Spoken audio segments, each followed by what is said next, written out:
காஞ்சி பெரியவர் சில உபதேசங்கள்லாம் சொல்லியிருக்காரு. அது என்னென்னு பார்க்கலாம். ஓகேங்களா? பூஜைக்கு பயன்படுத்திய பூவை மீண்டும் பயன்படுத்த வேண்டாம்.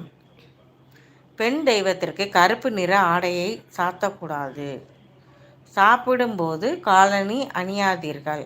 இப்போ ஹோட்டலுக்கே போகிறோம், நம்ம அந்த செருப்பை போட்டுக்கிட்டு சாப்பிடாம அதை கழட்டி வச்சுட்டு சாப்பிட்றது தான் மரியாதை. டேபிளுக்கு கீழே கழட்டி வச்சுட்டு நம்ம சாப்பிட்றது நல்லது. நோயின்றி வாழ பகலில் தூங்க வேண்டாம்.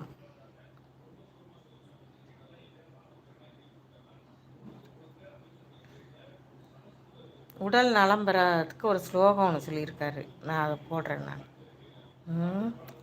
மன அமைதிக்கு உங்கள் நட்சத்திர மாதம் மாதம் நம்மளோட ஸ்டார் வருதுல்ல, அன்னைக்கு நம்ம கோயிலுக்கு போகிறது மன அமைதியை கொடுக்கும் அப்படின்னு சொல்லியிருக்காரு. யார்?